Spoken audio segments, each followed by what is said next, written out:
Welcome to Lead Digest, a humble effort to showcase responsible leadership.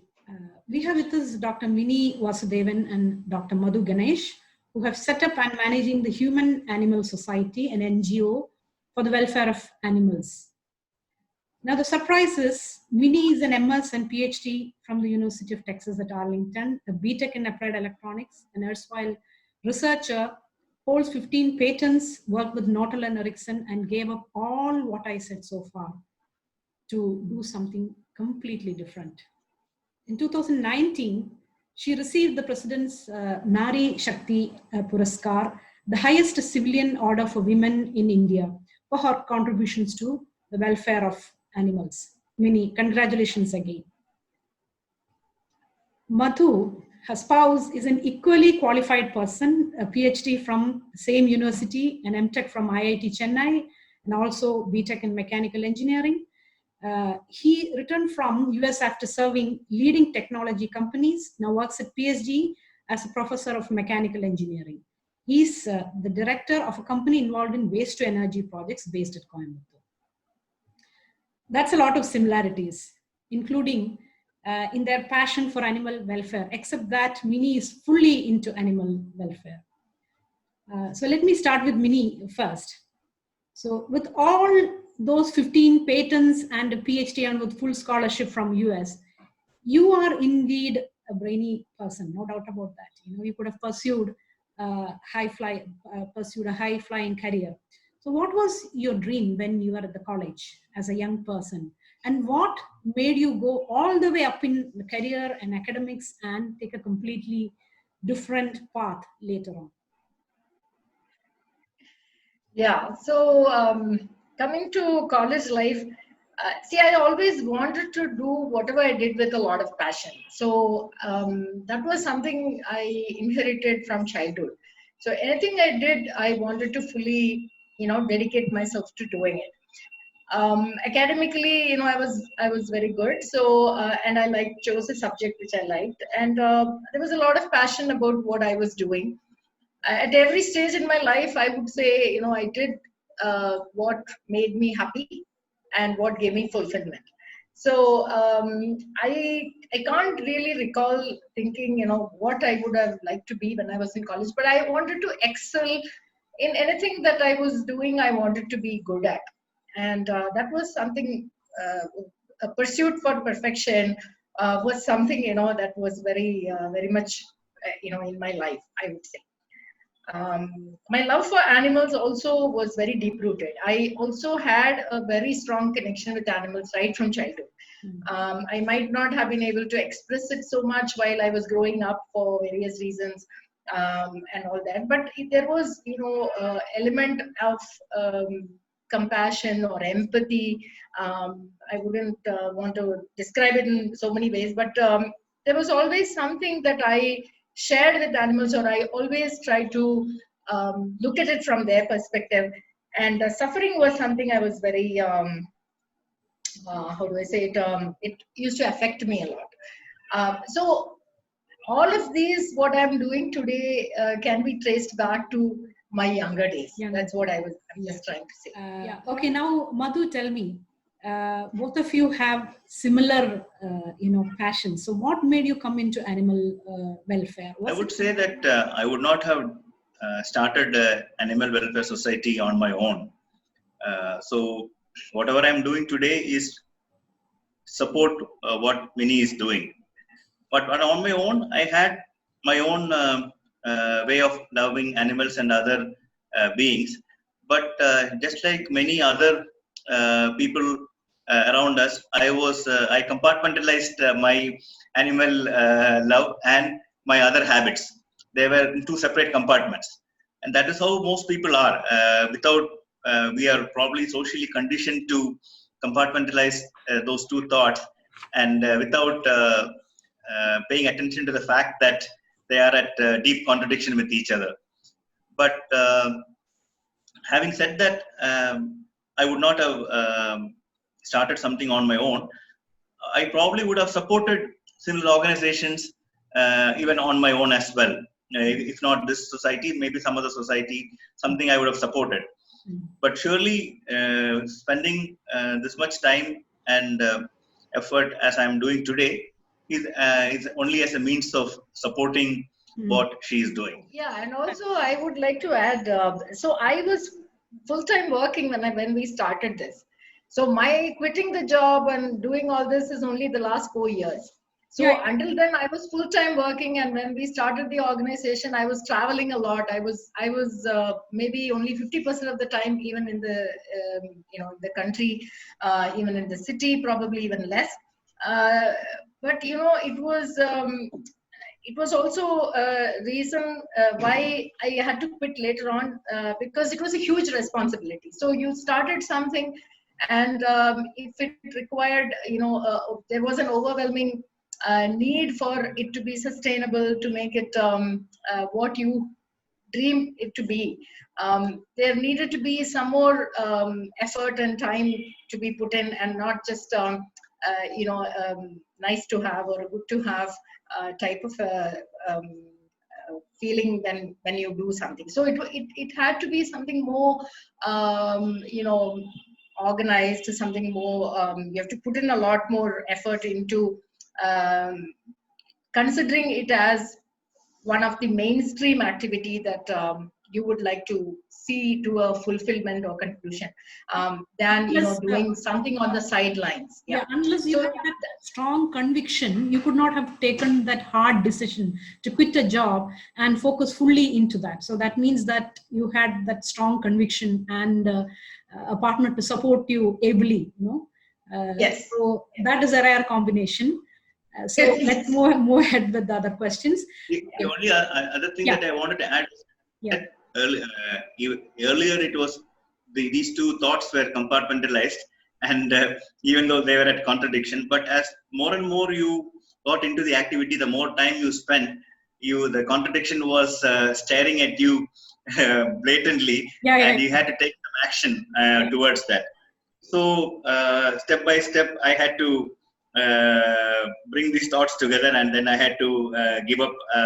I gave up eating any form of animal products, and today I become it took me some time, but over a period of time I become a vegan now, so that I can feel myself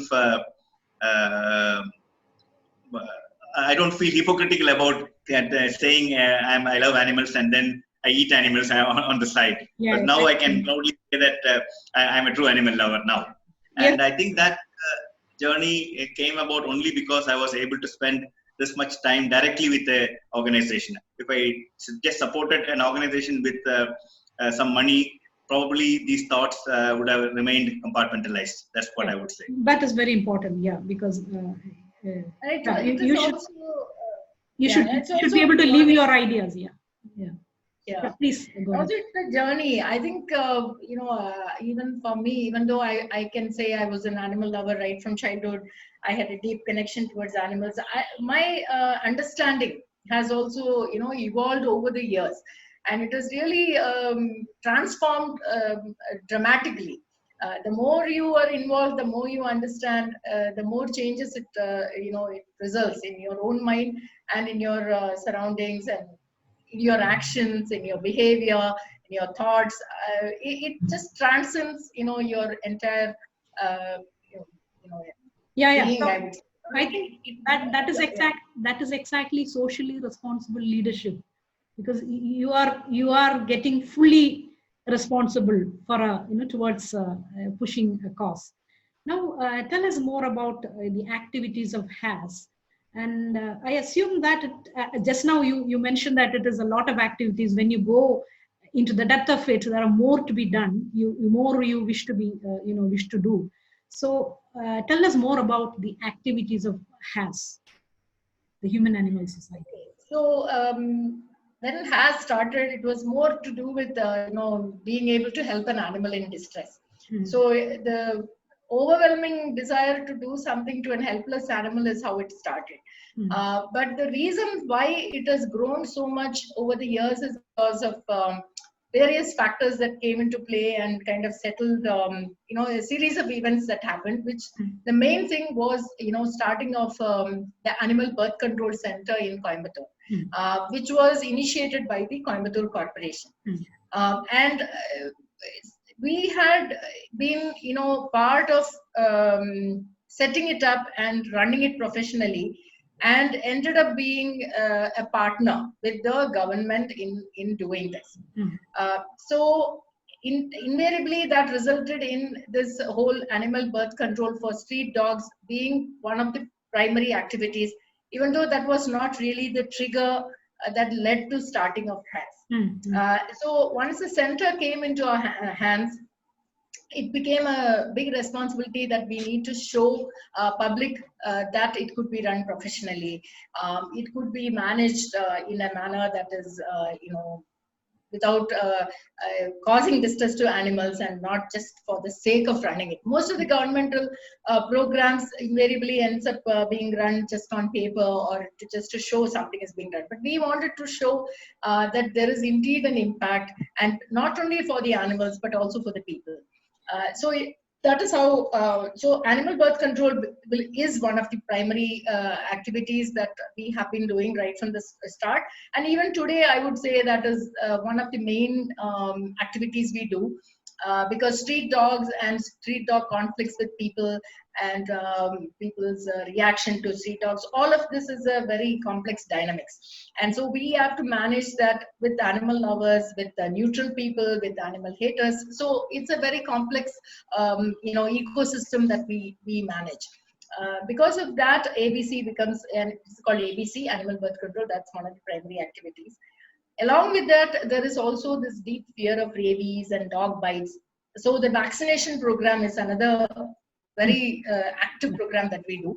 We do this mass vaccination, creating awareness about rabies. A lot of people, even though rabies is a very deadly disease, everybody knows about rabies.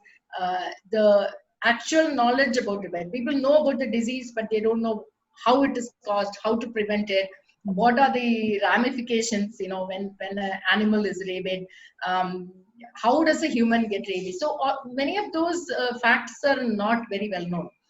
So creating awareness about rabies, doing vaccination drives, mass vaccinating, and telling people why vaccination is important, all of that is another big activity we do. Then, of course, what triggered the formation of HAS, rescue, treatment, and rehabilitation. So that is the third thing we do. So rescues can vary from a large animal that got hit by a vehicle, or a dog that is diseased lying in somewhere, or a dog that is injured, met with an accident, or having some kind of a distress scenario. Many purebred dogs, pets are abandoned, dogs, cats. All of those also become part of this whole rescue, rehabilitation, treatment. Treatment is when you take an animal that is sick or injured, and you help the animal heal, and you put the animal back to its own habitat. So that is the third activity. Then we also do a lot of adoptions. Adoptions is homeless animals or abandoned animals. They cannot survive on the street. Any animal that, or a puppy, or a very young animal, orphaned animal. So we're finding homes for them. Finding a way for their, reduce their suffering, to have a happy life, which I think any sentient being wants a happy life. So being able to provide that is one of our missions. So adoptions is the fourth activity. Last but not least is education and awareness. So creating awareness and educating. Education is mostly with schools, colleges, young children, teaching them about what animal welfare is. And many of the children of these days, they don't grow up with animals, they don't see animals. I mean, many of them live in, multi-storied apartments and so on. They have their interactions with the animals is very, very limited. Unlike the times when, my generation of people grew up. Even though we might not have loved an animal so much early, we all saw animals living a normal life, reasonably normal life, I would say. But these children don't even know that. So it's a big gap. As we talk to children, we realize, how appalling the awareness is, about other species, about life in general. So it's become, most of the children grow up in a very, human-centric, materialistic Yeah. type of environment. So taking them out of that and showing them something different has always been, very, very rewarding. And that is one of the activities. So these are the 5 main activities HAS is involved in. Madhu, you are doing a lot of projects. I mean, not in waste to energy projects. And you are also dealing with the government, because these are all things that cannot be separated from the government agencies or anything. So in this case, these activities of HAS, what kind of support do the government give you? Are they very favorable, very supportive, and positive about what you're doing? Okay.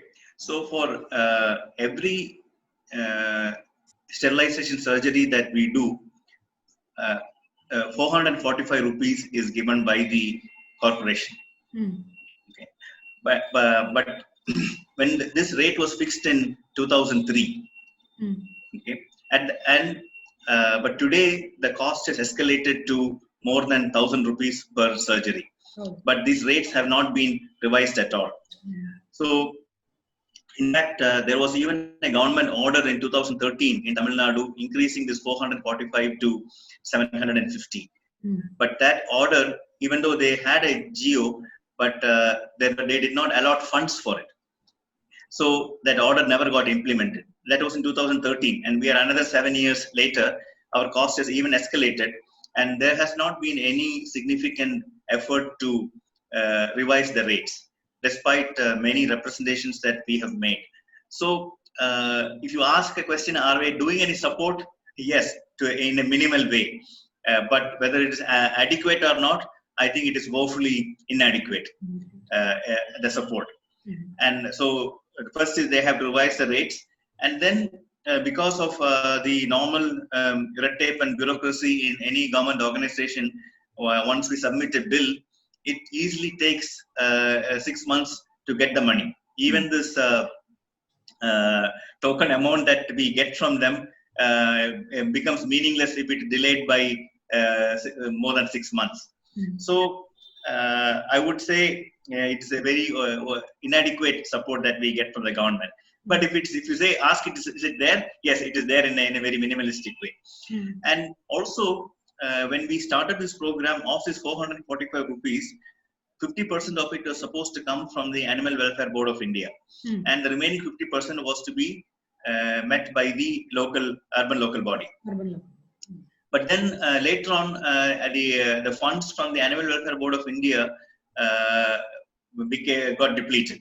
Because originally the Animal Welfare Board of India was an organization under the MOEF, Ministry of Environment and Forest, and they would get specific funding allocated for it. But then later on, it got separated, and even the authorities who are or the office bearers of the Animal Welfare Board of India also have been changed in a manner in such a way that one could maybe question whether animal welfare is the #1 priority itself or not. We get support mostly from friends, family, and other like-minded people who help us continue the organization. And the third kind of support that we could possibly get is from companies through their corporate social responsibility funding, because India mandates that 2% of the profit that any company makes has to be given towards CSR. But unfortunately, if you take the CSR activities of almost every company, they come under three fields, which will be environment, education, and health. These will be the 3 watchwords for every CSR program for every company. Animal welfare doesn't fit in priority. And the thing is that each one of them, even through the CSR, they try to get some mileage back for the company. And it turns out that the mileage that these companies get from doing human-centric activities are a lot more rewarding than doing animal welfare-related activities. So that also puts us on a backseat. So sorry to pause you there. I mean, we will come to that point later. Maybe these are more broad humanitarian questions that we have to consider. Sure. Talk about human animal. One more thing I wanted to add was about our activities. I also wanted to add that our corporate experience also has helped a lot even though I don't participate in any of the daily operational management activities, Mini's corporate experience has helped put a lot of procedures and processes in place, which you would not see in many animal welfare organizations or similar shelters. So there are processes for almost every single activity. There are job descriptions, there are procedures, like almost like a Six Sigma type of activity, even though not in the same format, but essentially the essence of that is involved in almost every activity, which keeps the activity levels to a very high standard and to a very high accountability. For example, every death that happens in the shelter is there will be a postmortem report. All records are maintained every day. Anybody could go and inspect and see that the records are intact as to whether how many dogs are there, how many dogs are at various stages of treatment. All of them will be very transparent to anybody who visits the shelter. So those kind of processes could be put in place only because of the corporate experience that Mini had. Otherwise, this would not have happened.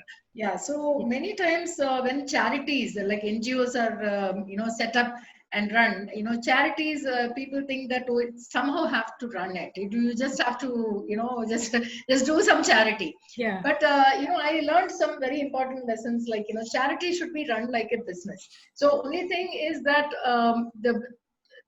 your customers are not, you don't run it for profit, and your customers have to be satisfied at the end of the day, like any other business. So your customers are voiceless creatures here, and the animals that we are supporting will need to be benefited at the end of the day, and it needs to be run like a business, as in processes, policies, all of which we follow should match, like any other business that you would have run for profit. It looks like a perfect case study, like the Dabbawalas of Bombay, something like that, a story which should be documented, and featured in management journals. Yeah, I feel that is an amazing example. I mean, I don't know whether we will come to that levels, but that is an amazing example from our own country, which is that should make us all very proud, and all business schools all over the world learn. I mean, I wish one day HAS could also people come and study Humane Animal Society. I think there is a recent shift from focusing on a lot of social issues, because one such issue, we are already going through this COVID situation, and also we are seeing management examples of crisis management examples from all over the world. It should be documented and analyzed to see, what has helped in controlling. I mean, it's not fully under control, but how they do and all that. So that brings us to the question. So has the COVID situation has affected your activities in terms of funding and also managing your operation? Has it affected? The COVID situation has. So COVID, came out of the blue, and obviously, it was very devastating for us this year, because last year was probably the first year when our sustainability was, met, in the sense that, we didn't have to put a lot of effort in raising funds and putting a lot of personal money. We got CSR funding, and I think the whole limelight of getting the award and visibility to Humane Animal Society's work because of the award really played a role there. 2019 was the best year where CSR funding was, in fact, there was companies that actually came forward without even us going and asking. They came forward to come and see our work and donate money. So we expected that funding to continue this year, and it was promised. And that disappeared. So that was the biggest, I would say, the blow for our work this year was the two companies that gave us substantial amount of funding last year. Both the companies couldn't give even a single rupee this year. So that was a major hit. So we had to really work very hard in generating funds through many of the international organizations, and thankfully by now since we got the FCRA approval, and we could actually get money from abroad to do funding for Humane Animal Society in India. We managed to sail through this year for most part without serious financial difficulty, but still it was a huge challenge in managing. But more than the finances, I think it was keeping our staff safe, keeping the work uninterrupted. That was a major role, because when in a very small organization with very less people, we don't have the luxury of somebody, the whole place getting shut down, because we have animals that are there every day. More than 200 animals are inside, undergoing various forms, and there is no way we can actually ignore them, and there is no way that the whole place can be quarantined and inside. So it was a huge challenge, making people safe and putting in measures to ensure that everybody is protected well enough. So a lot of effort went into that thing. And the other part was, the sad plight of animals on the street. So when the pre-COVID days, most of the animals lived on the streets because they knew where to find food, the resource availability, and they had, their own territories where they maintained because of availability of food. So when the shutdown happened, and when everything closed down, businesses closed down, eateries closed down, restaurants were not there, garbage was not there, there was this lot of starvation and suffering. And most of the time, even we wouldn't be able to go out and do a lot of activities in terms of taking care of them. So there was difficulty in organizing support from various parts of the city, getting local volunteers to support, because you couldn't travel long distances and go and do activities which normally we would have done. But now the lockdown is lifted, we have a different type of challenge where community spreading has now taking place. So during the time, we had to stay safe, but we also had the luxury of people not coming and spreading it onto us. But now, every person you meet on the road, everybody who brings an animal to our shelter, all of them will have to be, screened, and we have to be constantly worrying about, not getting disease or staying safe is the biggest challenge at this point. As you know, during the initial days, the reaction to COVID was kind of drastic and many times illogical or had no basis at all. So people would act in very unexpected manners, because nobody knew how to react to this pandemic. And therefore, and we had no choice but to keep the shelter running because there are hundreds of animals there. So keeping that open and keeping everybody safe so that the shelter can function was one of the biggest challenges.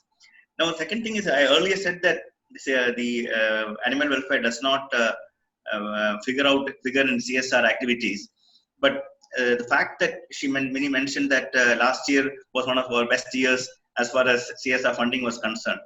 But that also is a result of many years of our work. We started in 2006, and then we have been constantly spreading awareness, constantly making contacts, making relationships, trying to influence people, the right people to make some changes. And the two CSR fundings that we have got was a result of many years of hard work that it actually figured in at least 2 companies. And this year, another example is that is HCL in the Hindustan Computers Limited. HCL Trust every year gives an award. It's a fairly huge award called the HCL Award for 5 crores and for under one scheme, and they have many other schemes to support NGOs. So when we applied for one of those awards a couple of years ago, and we didn't make it, of course. And then at that time, the feedback that we got was that your application was very good, everything was very good about it, but there was no provision for us to support this under the scheme that we have defined. Yeah, they didn't have a category. They didn't have a category. They didn't have a category. So but the next day okay. There is a question. Probably, the community, society, corporate world, everybody is on the 2 sides of an argument. Humans or the animals, who should get priority or who is more important. So there is also the dilemma of ethical dilemma of who has the right to the space we live in. When we see gruesome pictures of stray dogs attacking kids, street children, And the counter argument is that animals also have their, the right to their space. So I would like to know your view on this, because since now you are saying that even the corporate world differentiates, between the human oriented activities and versus the animal oriented activities. So what is your view on this? Where could we draw the line or strike a balance? Did you notice Chloe sitting in the middle of the conversation without making even a feeble noise? Isn't she civilized and adapted to a different lifestyle? I think yes. Now, the question, are we human beings more superior to them to dictate ways of life on this earth? I fondly recall Vaikam Muhammad Bashir, the renowned Malayalam writer. In his story, The Inheritors of the Earth, written in the 1970s, he argued that every species has a right on this earth. So, we will again catch up with Mini and Madhu to discuss some of these interesting viewpoints. Please watch the next episode.